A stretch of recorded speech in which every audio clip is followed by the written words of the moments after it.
हाय leaders, नमस्कार। सबसे पहले तो माफ़ी, क्योंकि लाइव पहले भी नेटवर्क इशू के कारण नहीं हो पाया और पिछला लाइव भी नेटवर्क इशू के कारण डिलीट हो गया, नहीं चल पाया। क्योंकि मैं पूरी बात एक ही वीडियो में करना चाहता हूँ, मैं 2 वीडियो में नहीं करना चाहता। ओकी लाइफ के 42 मंथ्स 2 मई को कंप्लीट हो गए। 42 मंथ्स मीन एक छोटी सी जर्नी नहीं होती है। 42 मंथ्स 42 महीने 3.5 साल बहुत है किसी भी ऑर्गेनाइजेशन को समझने के लिए, उसकी पॉलिसीज़ को समझने के लिए, उसके काम करने के तौर तरीक़ों को समझने के लिए, उसके इरादों को समझने के लिए, उसके जोश को, जुनून को, वर्किंग स्टाइल को, वर्किंग पैटर्न को, वर्किंग कल्चर को समझने के लिए 3.5 साल बहुत होते हैं। थोड़ा सा अपने बारे में बात कर लेता हूँ। मैं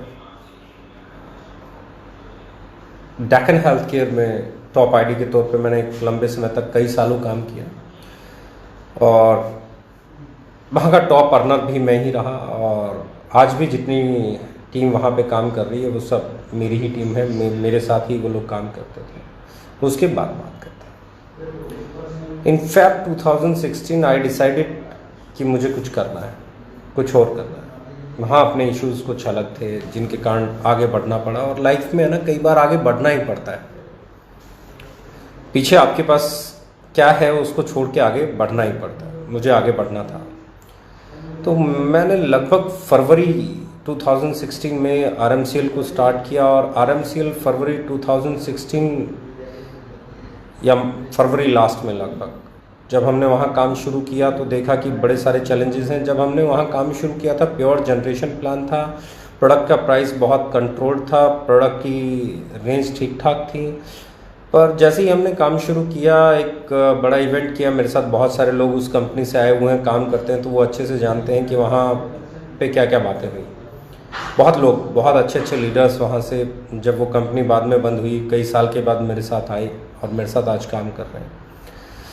तो 2-2.5 महीने के अंदर ही सिचुएशन समझ में आने शुरू हो गई। प्लान चेंज करना शुरू कर दिया। वो जनरेशन प्लान से बाइनरी प्लान की तरफ जा रहे थे, कैरी फॉरवर्ड, और प्रोडक्ट के प्राइसेस बदल रहे थे, सर्विसेज बिल्कुल ख़त्म हो गई थी, कहीं माल पहुंच रहा था, पहुंच ही नहीं रहा था। इनफैक्ट तो 25 तरह के चैलेंजेस आए। तो आई डिसाइडेड 2.5 महीने के अंदर मैंने बोला कि नहीं, मैं नहीं कर पाऊँगा। ना कोई अच्छा बिजनेस, बहुत बड़ा बिजनेस हमने किया था तब तक, ना कोई पे आउट बना था। हाँ, एक चीज़ ज़रूर थी, एक बड़ा सवाल ज़रूर उठ गया था कि लगातार इतने साल किसी एक कंपनी में रहने के बाद किसी कंपनी को 2.5 महीने में छोड़ देना बहुत बड़ा क्वेश्चन मार्क लगा देता है आपकी स्टेबिलिटी पे, आपकी क्रेडिबिलिटी पे। तो बहुत सारे लोगों ने मुझे समझाया, उस कंपनी के डायरेक्टर्स ने भी बात करने की कोशिश की, दूसरे लीडर्स ने भी बात करने की कोशिश की, बहुत सारे और दोस्तों ने बात की, इंडस्ट्री में बहुत सारे लोगों ने कहा कि ये क्या कर रहे हो, इमेज ख़राब हो जाएगी। मैंने कहा कंपनी छोड़ने से इमेज ख़राब नहीं होगी, गलत कंपनी अगर मैं करता रहा तो इमेज ख़राब हो जाएगी। परवाह नहीं की क्या होगा क्या नहीं होगा, मैंने उस कंपनी को क्विट किया। वो शायद सबसे बड़ा सेटबैक था, वो शायद मेरे लिए सबसे बड़ा टर्निंग पॉइंट था जब मुझे सोचना था कि अब क्या। क्योंकि मैक्सिमम लोग किसी न किसी कंपनी को पसंद करने के बाद पिछली को छोड़, मैंने पिछली छोड़ दी थी और कोई कंपनी मुझे पसंद नहीं आ रही थी। इस सिलसिले में मैं कई इंटरनेशनल कंपनीज, कई इंडियन कंपनीज के साथ बैठा जिनको मैं आज बहुत अच्छी कंपनी मानता हूँ। मैं तब भी बहुत अच्छी मानता था, इसलिए मैं उनके साथ बैठा। बहुत अच्छी अच्छी कंपनीज थी। अगर मैं बात कर रहा हूँ, इंडिया की सबसे बड़ी कंपनीज भी शामिल थी, वर्ल्ड की सबसे बड़ी कंपनीज भी शामिल थी। मैंने सबको समझने की कोशिश की, मैं सबके साथ बैठा, बहुत कुछ उन लोगों से सीखने को मिला, बहुत सारी चीज़ें मुझे समझ में आ रही थी। पर एक सवाल जो था उसका जवाब मुझे नहीं मिल रहा था, और वो सवाल ये था कि डायरेक्ट सेलिंग में कंपनी टू कंज्यूमर होने के बावजूद प्राइस महंगे क्यों रह जाते हैं।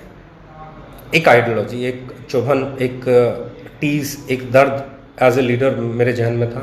उस सवाल का जवाब ढूंढा ढूंढा ढूंढा ढूंढा, कहीं नहीं मिला। तब मैंने डिसाइड किया कि नहीं यार, अब कुछ अलग किया जाए, अब वो किया जाए जो दिल चाहता है। क्योंकि राइट नाउ जो डेंट लगना है लग गया। जो इमेज पे धब्बा लगना है लग गया, क्योंकि आप 2.5 महीने में किसी कंपनी को छोड़ रहे हो, इससे बड़ा धब्बा कुछ नहीं हो सकता। यहाँ आप टॉप पे बैठे हो, टॉप से आप पाताल में चले गए हो, ग्राउंड जीरो पे भी नहीं हो और नीचे चले गए हो, तो इससे बड़ा आपको कोई धब्बा लग नहीं सकता। तो इमेज पे जो डेंट आना था आ गया था। मैंने सोचा कि अब कुछ ऐसा किया जाए जो कंज्यूमर फ्रेंडली हो, अब कुछ ऐसा किया जाए जो मैं सवाल ढूंढ रहा हूँ उसका जवाब देने वाला हो। तो बहुत सारी टीम के साथ बैठा, तो अपनी टीमों से बात हुई। मैंने कहा कि भाई ऐसा ऐसा इरादा है कि प्रोडक्ट ऐसे रखेंगे, ये रखेंगे, वो रखेंगे और इस तरीके से चलेंगे। तो लोगों ने बोला ठीक है शुरू कीजिए। मैंने कहा ऐसे नहीं, जल्दबाजी नहीं होगी, it will take some time, क्योंकि रातों रात आप एक अच्छी ऑर्गेनाइजेशन नहीं बना सकते। आपको पहले डिसाइड करना होगा क्या करना है क्या नहीं करना है, डूज एंड डोंट्स आपको बनाने पड़ेंगे, बहुत सारी चीज़ें आपको तय करनी पड़ेंगी।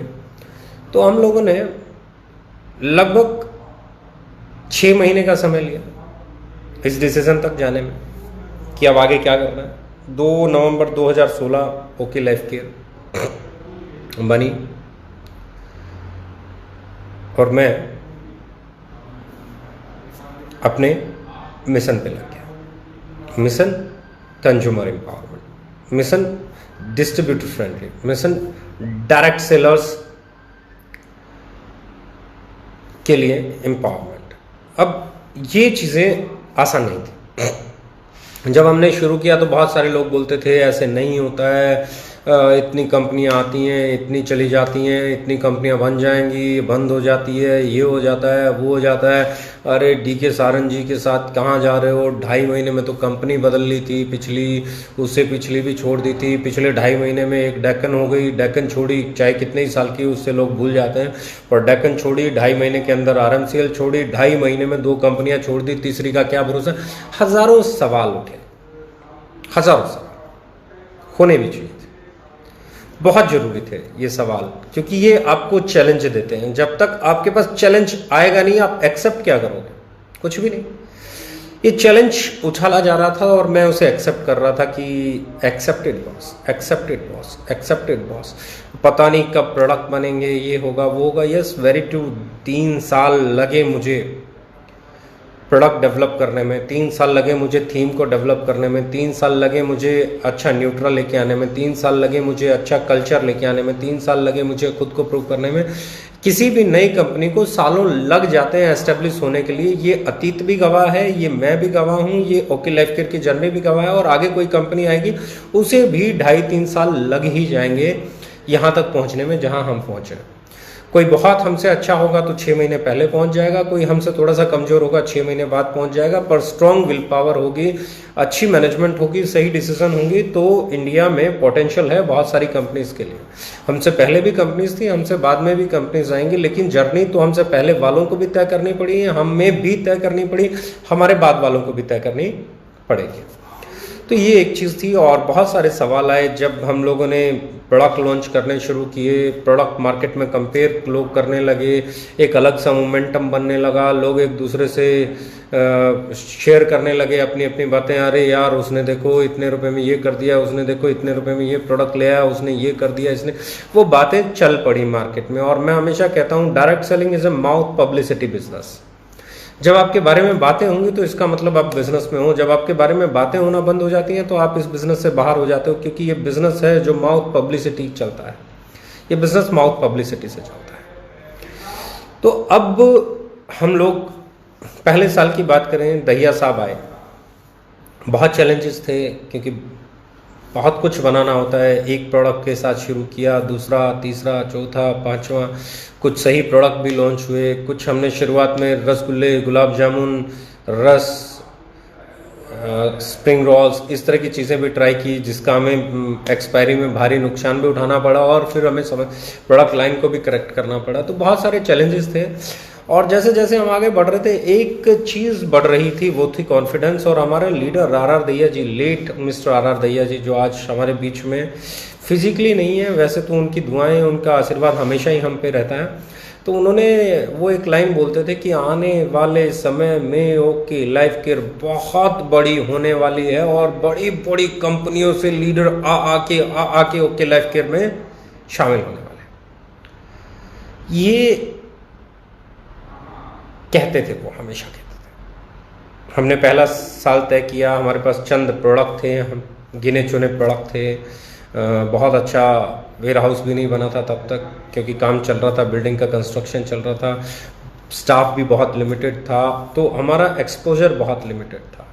नेक्स्ट ईयर हम लोगों ने चीज़ों को बड़ा किया, बहुत सारे प्रोडक्ट लॉन्च किए, टर्नओवर थोड़ा सा और बढ़ा, पर जो असली चीज़ बढ़ाई हमने, वो बढ़ाई हमारी विल पावर। प्रोडक्ट लॉन्च करते जाने हैं, हमारा बिजनेस ऊपर भी गया नीचे भी गया, पर हमने हमारे प्रोडक्ट लॉन्च करने की स्पीड को कभी कम नहीं किया। हम लोगों ने बिजनेस कम हो रहा था तब भी समझौता नहीं किया, तब भी जो लोग आने वाले थे उनके लिए मोस्ट वेलकम था, जो लोग जाने वाले थे उनके लिए थैंक यू वेरी मच था। हम लोगों ने कंप्रोमाइज़ नहीं किया, हमारे यहाँ प्लेसमेंट नहीं मिली, हमारे यहाँ पावर लिंक नहीं मिली, हमारे यहाँ अनएथिकल चीज़ें नहीं हुई, नाम चेंज नहीं हुआ, आईडी चेंज नहीं हुई, ट्री शिफ्ट नहीं हुआ। ये चीज़ों पे हम लोग स्ट्रिक्ट थे। हमने सोच लिया था कि बिजनेस कम हो या ज़्यादा हो, और प्रोडक्ट जब हम लेके आ रहे थे तो उसका प्राइस वो रख रहे थे जिसे कंज्यूमर एक्सेप्ट करे, ताकि हमारा डिस्ट्रीब्यूटर, हमारा डायरेक्ट सेलर जब किसी से मिले तो उसको सेल में कन्वर्ट करने में ज़्यादा जोर नहीं लगे। जब हम थोड़ा सा मूव करने लगे, जब हम थोड़ा सा ऊपर चढ़ने लगे, जब हमारी थोड़ी सी नाम होने लगा, जब हमारा थोड़ा सा टर्नओवर बढ़ने लगा, तो अब असली खेल शुरू हुआ। अब खेल शुरू हुआ प्रोडक्ट पे। हमारे प्रोडक्ट टारगेट किए गए।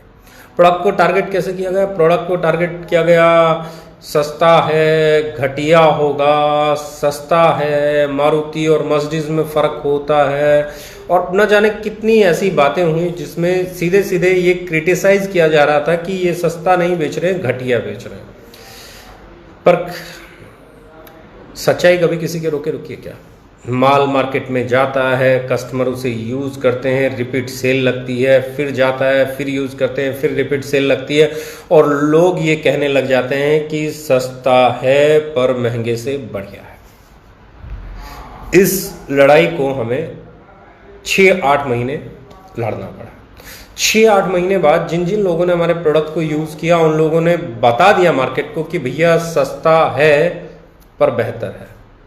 जब वो मार्केट पे प्रोडक्ट पे हिट होना बंद हो गया, पहले हमें कहाँ दबाया जा रहा था? प्रोडक्ट पे, प्राइस पे, क्वालिटी पे। जब हम प्रोडक्ट, प्राइस, क्वालिटी पे नहीं दबे, जब हम प्रोडक्ट, प्राइस और क्वालिटी पे नहीं दबे, तो अब बात आई अगले लेवल पे, क्योंकि हम भी लेवल क्रॉस कर रहे थे, तो कंपटीशन का लेवल भी बढ़ रहा था। जैसे जैसे आप गेम खेलते हो, मैच फाइनल की तरफ बढ़ता है, तो और ज़्यादा कंपटीशन बढ़ जाता। अब कंपटीशन बढ़ रहा था। अब कंपटीशन बढ़ा, कंपटीशन आया मैनेजमेंट पे, कंपटीशन आया एक्सपीरियंस पे, कंपटीशन आया इस पे उस पे, क्या कंपनी, वो ये फिर हमें 5-6 महीने, साल भर झेलना पड़ा। और जब ये क्लियर हुआ कि TDS on time, GST on time, product on time, delivery on time, अच्छी मैनेजमेंट, नया स्टाफ, बढ़िया बढ़िया एक्सपीरियंस लोग जो अपने काम को बखूबी जानते थे, अच्छा इंफ्रास्ट्रक्चर डेवलप कर, अच्छा उसके बाद अगर हम बात करें अच्छा स्टाफ आना, चीज़ें, हम लोग pay out on time, TDS on time, GST on time, nothing pendency, tour on time, हर चीज़ जब समय पे जा रही थी, तो लोगों ने कहना शुरू कर दिया कि मैनेजमेंट में कोई कमी नहीं है, मैनेजमेंट बहुत अच्छा है, ये जानता है कब क्या करना है और ये वही करता है। और इससे 2 फायदे हुए। नंबर 1, कंपटीशन में लोग जो बोलते थे वो गलत साबित हुए, और दूसरा ये कि उस कंपटीशन ने हमें एनर्जी दी, हमने अपनी पूरी ताकत लगाई, हम अच्छा स्टाफ लेके आए, हमने अच्छे प्रोडक्ट डेवलप किए, हमने अच्छा मार्केटिंग ऑफर्स निकाले, हम लोगों ने अच्छे तरीके से उसको फाइट किया, तो उसका नतीजा मिला, हमारे लीडर्स के पे आउट बनना शुरू हो गए।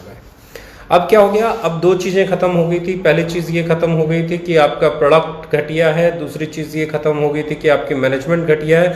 अब तीसरी बात जो कि किसी भी चीज़ के ऊपर लागू होती है, वो थी इंफ्रास्ट्रक्चर छोटा है। इंफ्रास्ट्रक्चर छोटा है। इंफ्रास्ट्रक्चर वक्त के साथ डेवलप होता है। इंडिया में पहले 3 साल में किसी भी डोमेस्टिक और इंटरनेशनल कंपनी से बड़ा, पहले 3 साल, 3.5 साल, 42 महीने में, चलो मैं और 6 महीने पीछे चला जाता हूँ, इंडिया की किसी भी कंपनी के पहले 3 साल के इंफ्रास्ट्रक्चर से बड़ा इंफ्रास्ट्रक्चर डेवलप किया है हम लोगों ने। आप इंडिया की किसी भी कंपनी की हिस्ट्री उठा के देख लीजिए। पहले 3 साल। इंफ्रास्ट्रक्चर, आप ऑफिस की बात कर लें, आप वेयर हाउस की बात कर लें, आप स्टोर्स, हमारे स्टॉक पॉइंट्स, पीयूसी, डीपीयूसी, सीपीयूसी, आरपीयूसी, इनकी बात कर लें, आप हमारे बन रहे वेयर हाउसेस की बात कर लें, हमारे ट्रेनिंग्स की बात कर लें, एजुकेशन सिस्टम की बात कर लें, तो हमारे स्टाफ की बात कर लें, हमारे लॉजिस्टिक डिपार्टमेंट की बात कर लें, तो पहले 3 साल में ये इंडिया में किसी भी कंपनी द्वारा प्रोवाइड किया गया सबसे बड़ा इंफ्रास्ट्रक्चर था, जिसके कारण हमारी सर्विसेज बेहतर होती चली गई। जो छोटी मोटी कंप्लेंट्स थी वो भी दूर होने लगी और लीडर्स का पे आउट और बड़ा होने लगा। तो अब इंफ्रास्ट्रक्चर पे भी नहीं बोला जा सकता था, अब इंफ्रास्ट्रक्चर पे भी आपको रोका नहीं जा सकता था। लॉकडाउन आया और हम लोगों ने एक बड़ा कमाल किया। वो कमाल ये था कि हम लोगों ने एडवांस पे आउट दिया और इस महीने हम 5 तारीख को क्लोजिंग करने जा रहे हैं। तो पे आउट देख के भी मुझे खुशी हो रही है कि इस महीने भी पे आउट लीडर्स के बहुत शानदार बनने वाले हैं। ये फेज रही, अब एक नया दौर चल रहा है। लॉकडाउन में ऑपरेट नहीं किया या ऑपरेट हो गया, लॉकडाउन में पता नहीं क्या क्या ऑपरेट नहीं हुआ, लॉकडाउन में पता नहीं क्या क्या ऑपरेट नहीं हुआ, बहुत सारी चीज़ें ऑपरेट नहीं हुई, बहुत सारी चीज़ें। और जो नहीं ऑपरेट करने का रीज़न था वो सब जानते हैं। आज भी लॉकडाउन है, आज भी पैनाडेमिक है, आज भी स्प्रेड हो रहा है, पर हम लोगों ने लॉजिस्टिक चालू किया।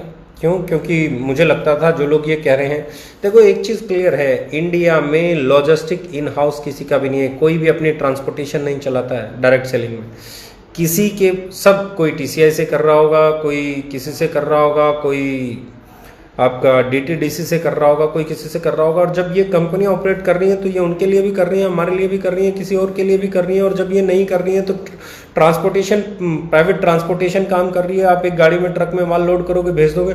लेकिन हम नहीं चाहते थे कि उस दौर में लोग हमारे इन्फेक्टेड हों, हमने उसको रोक लिया। राइट, अब हम आ गए काम पे। जब से लोगों को ये पता चला हम काम पे आ गए, फिर वो कंपटीशन पीक पे आ गया। देखिए, मैं हमेशा कहता हूँ, इंडिया में कोई एक कंपनी, सिर्फ एक कंपनी अच्छी नहीं हो सकती। ये इंडस्ट्री है, बहुत कंपनियाँ अच्छी हैं, इंडिया की बहुत सारी कंपनियाँ बहुत अच्छी हैं।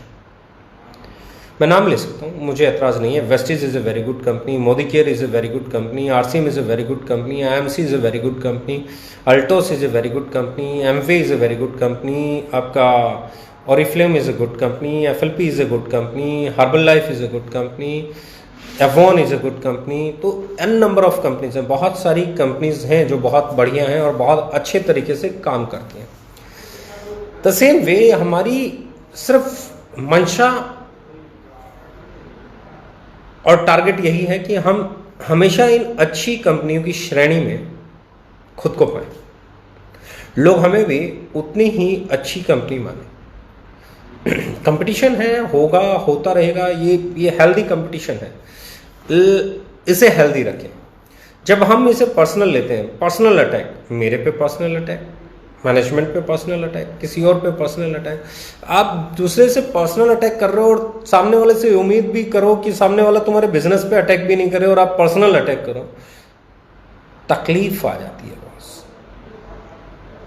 खुद को सुधारो, फिर सामने वाले से उम्मीद करो। आप पर्सनल अटैक कर रहे हो, हम बिजनेस अटैक भी ना करें, ये तो हमारी इंसानियत है। हम अभी भी बिजनेस अटैक पे ही बात कर रहे हैं, वरना हमें भी पर्सनल हो जाना चाहिए, लेकिन नहीं हो सकते। क्यों?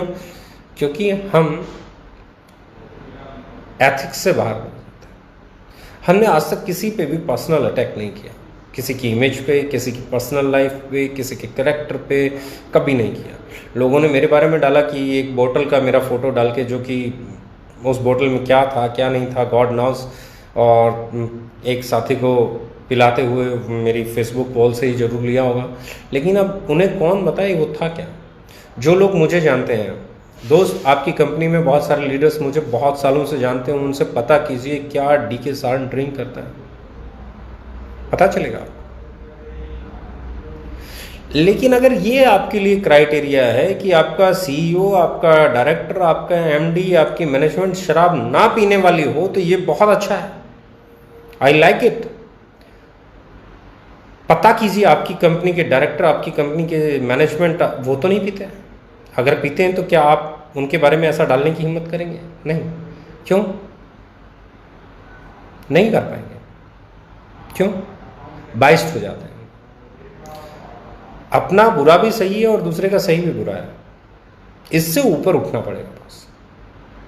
किसी ने पीछे मेरा एक फ़ोटो डाला वीडियो में से निकाल के एक लड़की के साथ। मेरे भाई, मैं म्यूज़िकल वीडियोस करता हूँ, मेरे म्यूज़िकल वीडियोस हैं, उसमें बहुत कुछ मिल सकता है। अगर हम बात करें किसी हीरो की 50 हीरोइन रही हों अलग अलग फिल्मों में, तो उसके तो आपको पता नहीं क्या कहते हैं।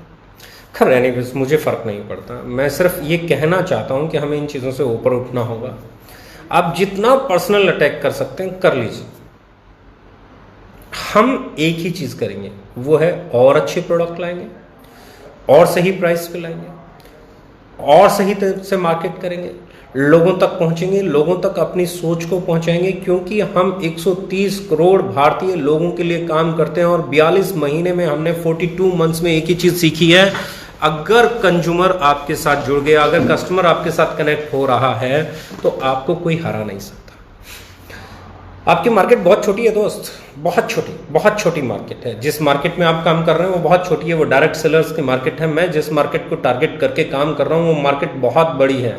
वो मार्केट है जहाँ हिंदुस्तान लीवर काम करता है, वो मार्केट है जहाँ डाबर काम करता है, वो मार्केट है जहाँ हिमालय काम करता है, वो मार्केट है जहाँ आईटीसी काम करती है, वो मार्केट है जहाँ पतंजलि काम करती है, वो मार्केट है जहाँ सफोला काम करता है, यानी कि मोरक्को आपका वो मार्केट है जहां फॉर्चून अडानी ग्रुप काम करता है। वो मार्केट अलग मार्केट है, आपकी मार्केट अलग मार्केट है। मेरी और आपकी मार्केट में हाँ ये एक जरूर है, जब मेरे प्रोडक्ट का प्राइस, उसका मार्केटिंग प्लान लोगों के पास जाएगा, जब वो लोग उसे कंपेयर करेंगे तो डिस्ट्रक्ट हो सकते हैं। I do agree that. अपनी अच्छी एजुकेशन दो, अपने अच्छे ट्रेनिंग प्रोग्राम्स दो, अपने लोगों को अपने तरीके से चलाओ। हाँ कंपटीशन है बॉस, प्राइस का कंपटीशन, प्रोडक्ट का कंपटीशन तो इस दुनिया में सबको लड़ना पड़ेगा। रिलायंस को भी लड़ना पड़ेगा, एयरटेल को भी लड़ना पड़ेगा, आइडिया को भी लड़ना पड़ेगा, वोडाफोन को भी लड़ना पड़ेगा, सबको लड़ना पड़ेगा। और जो लड़ने में सक्षम है वही टिकेगा। इसके लिए अनएथिकल प्रैक्टिसेस अगर करना हम शुरू कर देंगे तो मुझे लगता है हम इंडस्ट्री का, अपना, एक दूसरे का और रिलेशंस का, बहुत सारी चीज़ों का लॉस करेंगे। रही बात धमाके की, तो धमाके की बात तो ये है सर कि अभी हम लोगों ने जिस सीरीज को चालू किया है, फर्स्ट वीक जून तक हम एक बहुत बड़ी प्रोडक्ट रेंज लेके आने वाले हैं, बहुत बड़ी। आज भी एक प्रोडक्ट लॉन्च होने वाला है, पोस्टर आने वाला है। आज से 7 दिन के बाद मार्केट में हमारे 1 बाय 1 7 से 10 दिन के अंदर 1 बाय 1 प्रोडक्ट आना शुरू हो जाएंगे। हमारा टारगेट आज भी हमारा प्रोडक्ट है, हमारा टारगेट आज भी हमारा कस्टमर है, हमारा टारगेट आज भी हमारा डायरेक्ट सेलर है। जब तक हमारे डायरेक्ट सेलर का पे आउट बढ़ रहा है, मैं हमेशा कहता हूँ सर, एक क्लास में 100 बच्चे हैं, 100 के 100 मेरिट नहीं ला सकते। 100 के 100 बच्चे 90% नहीं लेके आ सकते, 95, कुछ बच्चे 99% ले आएंगे, कुछ बच्चे 98 ले आएंगे, कुछ 97, कुछ अबाउ 90, कुछ अबाउ 80, कुछ अबाउ 70, कुछ अबाउ 60, कुछ अबाउ 50, कुछ अबाउ 40, कुछ 33 प्लस समथिंग लेके आएंगे और पास हो जाएंगे। और कुछ बच्चे उसी क्लास में फेल भी हो जाएंगे। ये बिल्कुल नीचे से बॉटम लाइन से बात करता हूँ। तो सेम वे किसी भी कंपनी में कुछ लोग बहुत बेहतरीन ग्रोथ करेंगे, कुछ लोग 95%, 98% वाला परफॉर्मेंस देंगे, उनके पे आउट बहुत तेज़ी से ग्रो करेंगे, उनका पे आउट बहुत बड़ा बनेगा। कुछ लोगों का उनके बाद उनका नंबर रहेगा, कुछ का उनके बाद नंबर रहेगा, कुछ का उनके बाद नंबर रहेगा। कुछ बच्चे सिर्फ पास होंगे कि उनका घर चले, इतना ही कमा पाएंगे, लेकिन कुछ लोग इतना भी नहीं कमा पाएंगे जो उनका घर चल सके। अब ऐसे में सबसे बड़ी चीज़ जो मैं बात कर रहा हूँ वो ये है कि जो बच्चे अपना घर नहीं चला सकते, जो डायरेक्ट सेलर, जो डिस्ट्रीब्यूटर अपना घर नहीं चला सकते, अगर वो अफोर्डेबल प्रोडक्ट में, मार्केट प्राइस पे प्रोडक्ट खरीद रहे हैं, तो एक चीज़ का सेटिस्फेक्शन उनको जरूर रहेगा कि उनका एक पैसा नहीं लगा। और यही एवरेज किसी भी कंपनी में लागू होती है। महंगे प्रोडक्ट वाली कंपनी में भी यही एवरेज लागू होगी, वहाँ पर भी यही होगा। कुछ लोगों के पे आउट बहुत बड़े बनेंगे, तमाशा भी होगा। कुछ बड़ी बड़ी गाड़ियाँ भी ले आएंगे, वो भी होगा। कुछ लोग बाकी की चीज़ें करेंगे, लाइफस्टाइल अच्छा हो जाएगा। कुछ लोग उनके बाद होंगे, कुछ उनके बाद होंगे, कुछ उनके बाद होंगे। कुछ वहाँ पे भी अपना घर नहीं चला पाएंगे और कुछ वहाँ पे भी ऐसी पोजीशन में होंगे कि वो वहाँ पे पास ही नहीं हो पा रहे होंगे, कई सालों से पास नहीं हो पा रहे होंगे। लेकिन वहाँ एक पेन रहेगा कि वो पास होने के प्रयास में हर रोज़ महंगा प्रोडक्ट खरीद रहे हैं। वो हर रोज ट्यूशन फीस पे कर रहे हैं। हमारे यहाँ क्या, वो ट्यूशन फीस नहीं है। हमारे यहाँ पे भी एवरेज वही है, वहाँ पे भी एवरेज वही है। मैं कोई ऐसी बात नहीं कर रहा हूँ जो मतलब मैं बोलूँ कि ओके लाइफ केयर से बढ़िया कोई कंपनी नहीं है। ओके लाइफ केयर से बढ़िया बहुत कंपनी थी, बहुत हैं, बहुत होंगी। मैं कभी भी इस ईगो में नहीं आता कि हम ही हैं जो कुछ है। ये इंडस्ट्री है, किसी एक से बनती नहीं, ना ओके लाइफ केयर से बनती है, ना एमवे से बनती है, ना एफएलपी से बनती है। हाँ, सबके मिलने से बनती है, सब कंपनियों के काम करने से बनती है, सब कंपनियों के लोगों को एजुकेट करने से बनती है, सब लोगों के प्रेम प्यार सद्भाव से बनती है। तो हम लोगों ने 42 महीने जो काम किया है ना, उस 42 मंथ्स की हमारी अचीवमेंट्स ये है कि हमने 42 महीने में न जाने कितने प्रोडक्ट लॉन्च किए हैं। लगभग अगर मैं बात करूं कि आज से 2 महीने बाद हम बात करेंगे तो हमारे पास 150 से ज़्यादा प्रोडक्ट होंगे। हमारे पास अगले 2 महीने के बाद की मैं बात करूं तो बहुत सारे लीडर्स के पे आउट बढ़ गए होंगे। हम लोगों ने 22 तारीख को 22 मार्च को ऑपरेशन बंद किया था। क्लोजिंग में लगभग 10 दिन बचते थे, 21 को बंद कर दिया था। तो वो 10 दिन हमने इस बार दिए हैं, और वो 10 दिन देने के बाद हमारी जो क्लोजिंग मुझे लग रही है, वो क्लोजिंग हमारी बगैर इफेक्ट हुए 10-5% इफेक्ट हो जाए तो बड़ी बात होगी। मुझे लगता है हो सकता है इस बार हम पिछले महीने को क्रॉस करें, हम फरवरी महीने को क्रॉस करें। तो हमारी जो ग्रोथ है वो इस बात पे डिपेंड करती है कि हमारा प्रोडक्ट कितना सही है। लॉकडाउन में पिछले 10 दिन से जो बिजनेस हो रहा है, मुझे नहीं लग रहा कि हम इन्फेक्टेड हुए हैं। पिछले 7-8 दिन के बिजनेस में हम इन्फेक्टेड नहीं हुए। हमारी सेल एज इट इज़ आ रही है। हमारी सेल एज इट इज़ आने का मतलब है कि हमारे प्रोडक्ट का कंज्यूमर डेवलप्ड है, हमारे प्रोडक्ट की एक्सेप्टेंस है, लोग चाहते हैं कि हमारा प्रोडक्ट मिले। बहुत सारी कंपनियों के टर्नओवर गिरे हैं, किसी का 10% गिरा होगा, किसी का 50% गिरा होगा, किसी का 70% गिरा होगा। मैक्सिमम कंपनीज के टर्नओवर गिरे हैं, पर पिछले 7 दिन से हम लोग देख रहे हैं कि हमारा टर्नओवर वही एवरेज चल रहा है जो पहले चलता था, और ये एक बहुत बड़ी बात है। बहुत सारे लोग अब बातें कर रहे होंगे जी ये ओके लाइफ केयर वो, अरे भैया ओके लाइफ केयर को 42 महीने हो गए हैं। अगर बात करनी है तो बात करो, क्या ओके लाइफ केयर में 42 महीने में पे आउट लेट हुआ? नो। क्या कोई अचीवमेंट हुई किसी की नहीं दी? नो। क्या टीडीएस नहीं मिला? ऐसा भी नहीं बोल सकते। क्या जीएसटी नहीं मिली? ऐसा भी नहीं बोल सकते। क्या प्रोडक्ट की क्वालिटी घटिया थी? ऐसा भी नहीं बोल सकते। क्या प्लान में पैसा नहीं बनाया लोगों ने? क्या लोगों को डिस्ट्रीब्यूशन में पे आउट नहीं बने? क्या लोगों ने अचीवमेंट्स नहीं ली? ऐसा भी नहीं बोल सकते। क्या कंपनी का एजुकेशन सिस्टम कमजोर है? ऐसा भी नहीं बोल सकते। क्या डीके सारन को काम करना नहीं आता, गलत सीईओ है? ऐसा भी नहीं बोल सकते। क्या कंपनी वन मैन आर्मी है? ऐसा भी नहीं बोल सकते, क्योंकि लॉजिस्टिक अलग इंडिपेंडेंट डिपार्टमेंट है, अकाउंट अलग डिपार्टमेंट है, ऑपरेशन अलग डिपार्टमेंट है, सीआरएम अलग डिपार्टमेंट है, प्रोडक्ट एंड ट्रेनिंग अलग, सबके अलग अलग हेड्स हैं। तो जब आप ऐसा कुछ नहीं बोल सकते तो खुद को और इस इंडस्ट्री को झूठ बोल के शर्मिंदा ना करें। लोग आपके पास से मेरे पास भी आएंगे और लोग मेरे पास से आपके पास भी जाएंगे। ऐसा कोई रास्ता, मैं पहले दिन से कहता हूं, मेरे पुराने वीडियो पता चल जाएगा। ऐसा मेरी ट्रेनिंग में भी मैं हमेशा बोलता हूं, ऐसा कोई रास्ता बना नहीं जो दिल्ली से रोहतक आता हो और रोहतक से दिल्ली नहीं जाता हो। यानी कि यहाँ आने वाले मुसाफिर भी रहेंगे और जाने वाले मुसाफिर भी रहेंगे। हमारे पास आने वाले लोगों की संख्या भी रहेगी, हमारे यहाँ से जाने वालों की संख्या भी रहेगी। जो संख्या ज़्यादा है कंपनी उस दिशा में जाएगी। आने वालों की संख्या ज़्यादा है तो कंपनी ग्रो करती रहेगी, जाने वालों की संख्या ज़्यादा है तो कंपनी ग्रो करना बंद कर देगी और सैचुरेशन की तरफ बढ़ जाएगी। अब ऐसे में आपको क्या लगता है, ओके लाइफ केयर के बारे में आपको लगता क्या है? वी आर ग्रोइंग और नॉट? हमारे लीडर्स के पे आउट बढ़ रहे हैं तो क्यों बढ़ रहे हैं? हमारी प्रोडक्ट रेंज बढ़ रही है तो क्यों बढ़ रही है? लॉकडाउन के बावजूद भी हमारा टर्नओवर कम नहीं हो रहा है तो क्यों नहीं हो रहा है? ये बहुत सारे सवाल हैं जिनके जवाब ढूंढने पड़ेंगे।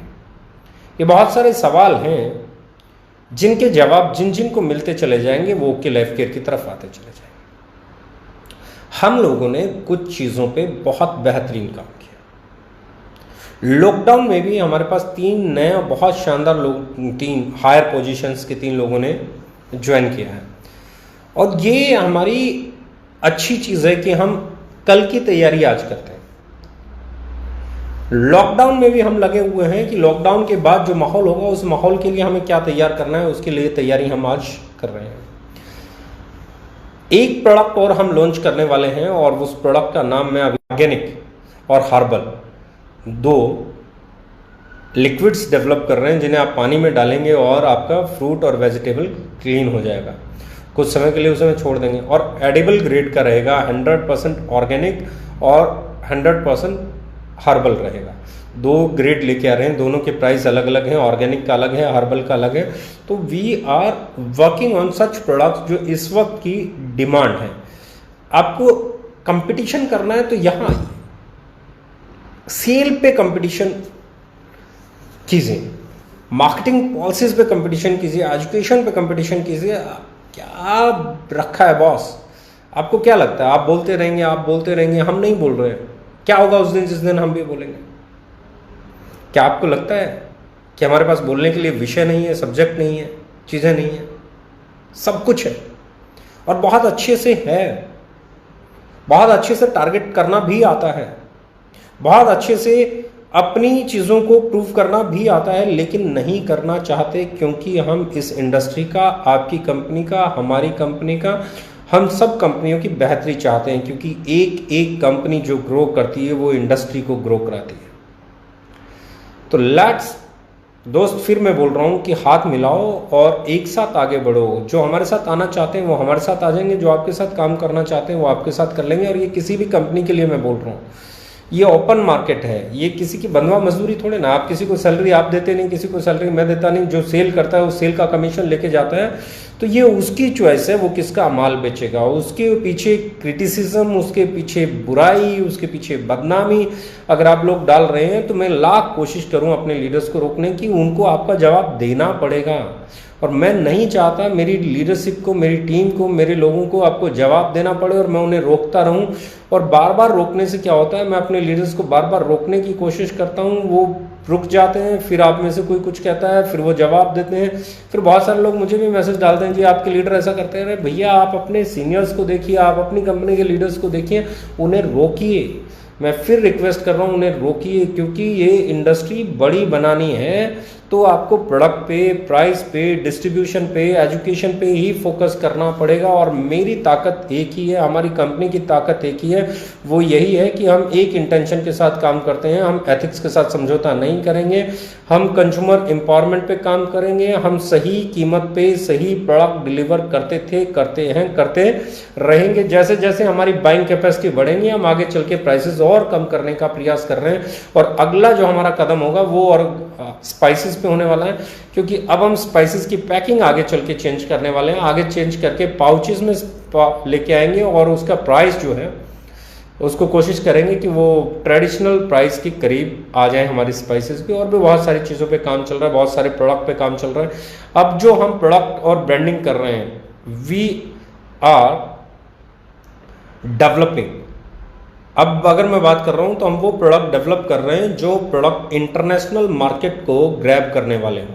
अब हम वो रेंज डेवलप कर रहे हैं जिनसे आप एमएनसी से टक्कर ले सकें, जिनसे आप इंडिया से बाहर जब जाएं तो आपके प्रोडक्ट को बाजू में रख के मतलब एक प्रीमियम फील आए और आप कहो कि यार आपका प्रोडक्ट उस इंटरनेशनल कंपनी से अच्छा है।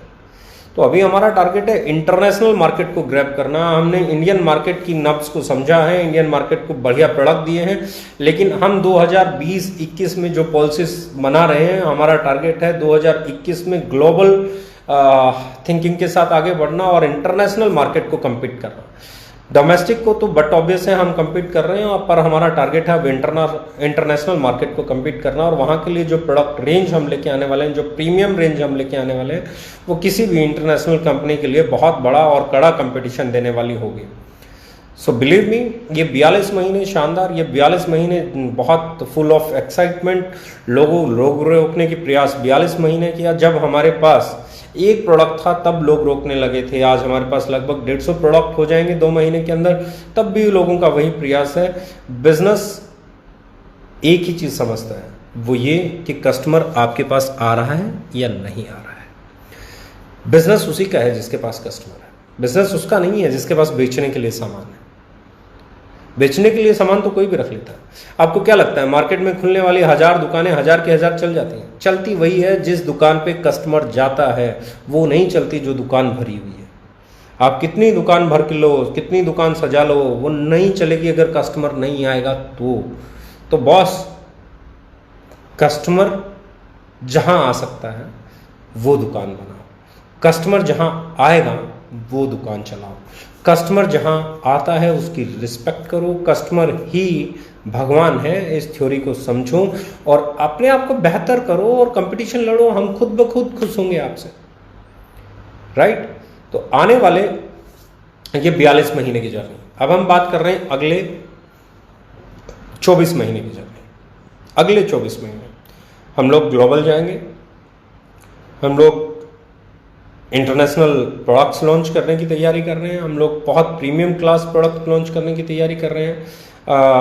हमारे 18 वेयर हाउसेस हम लोग ओपन करने की तैयारी कर रहे हैं। जैसे ही लॉकडाउन के बाद जो भी मूवमेंट आएगी, हमारे वेयर हाउसेस खुलना अभी भी शुरू कर देंगे। अभी भी हम लोग उसी पे काम कर रहे हैं, वेयर हाउसेस का काम करेंगे।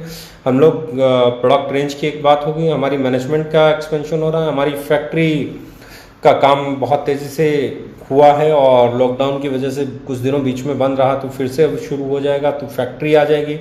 हमारी नया एक ऑफिस बहुत शानदार बन के लगभग तैयार है, वो भी हम कोशिश करेंगे कि अगले 2 महीने में आपको एक और नया ऑफिस मिल जाए। उसके बाद हम लोग 5 नए ऑफिस इंडिया में 2020 में ओपन करने का प्लान कर रहे हैं। 5 कंपनी ऑन ऑफिस, कंपनी के अपने ऑफिस 5, जिसमें हम एक महाराष्ट्र में ओपन करेंगे, एक बेंगलोर में ओपन करेंगे, एक हम लोग लखनऊ में ओपन करेंगे यूपी के अंदर, एक हम लोग दिल्ली में ओपन करेंगे और एक हम लोग जो ओपन करेंगे that will be in MP, Madhya Pradesh में। तो 5 ऑफिसेस हम लोग 2020-21 फाइनेंशियल ईयर में ओपन करने की प्लानिंग कर रहे हैं। 5 कंपनी के अपने ऑफिसेस, 18 वेयर हाउसेस अगले 24 महीने के अंदर और करीबन 250 प्रोडक्ट की बास्केट, 250 इलीट क्लास प्रोडक्ट्स, वो प्रोडक्ट जिनकी पैकिंग, लुक, फील, क्वालिटी देख के आप ये बोलो कि यार ये प्रोडक्ट इस प्राइस में मिल रहा है, यकीन नहीं होता है। बस नाउ अगले 24 महीने इंडिया का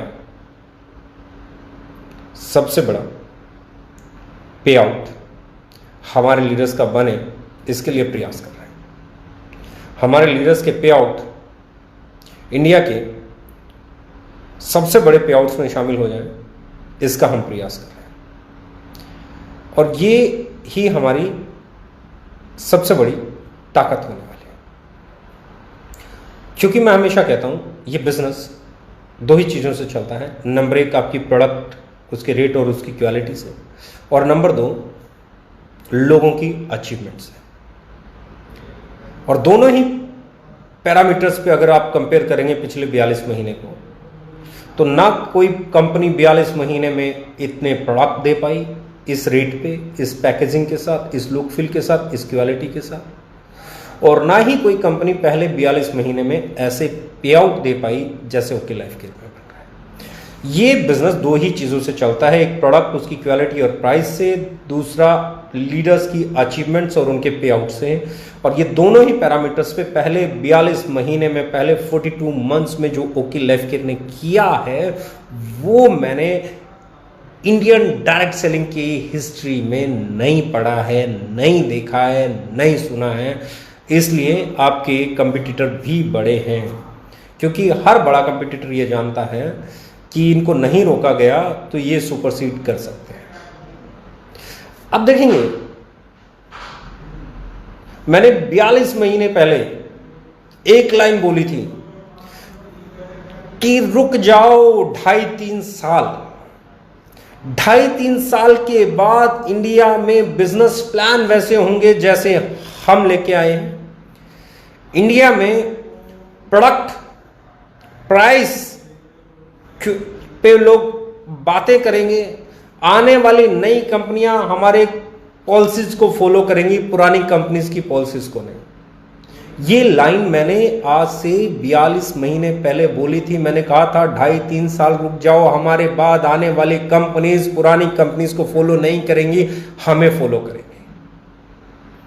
आज हो रहा है। आज कोई भी नई कंपनी आ रही है, उनके टारगेट में पुरानी कंपनी नहीं है, उनके टारगेट में हम हैं।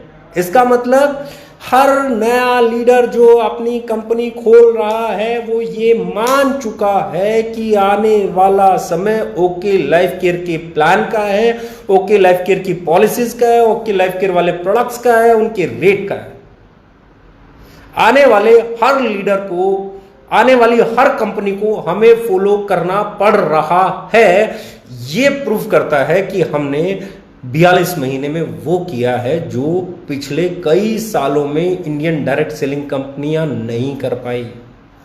आज हर कंपनी हमें फॉलो करना चाहती है, आज हर कंपनी हमें टारगेट करना चाहती है, आज हर कंपनी हमारे जैसा बनना चाहती है, आज हर कंपनी हमारे जैसा प्लान लाना चाहती है, आज हर कंपनी हमारी तरफ प्रोडक्ट के रेट लाना चाहती है। इससे बड़ा प्रूफ क्या होगा कि आपने इंडस्ट्री को बदल के रख दिया है। आप रिवोल्यूशनरी कंपनी है। आप वो कंपनी है जिन्होंने पूरी इंडस्ट्री को एक नया आयाम दिया है। आप वो कंपनी है जिन्होंने इंडस्ट्री को उसके असली रूप में लाके खड़ा करने का काम किया है। आप वो कंपनी है जिन्होंने कंज्यूमर एम्पावरमेंट पे लाके डायरेक्ट सेलिंग को खड़ा कर दिया, जहां हमेशा और प्राइसिंग का ब्लेम होता था।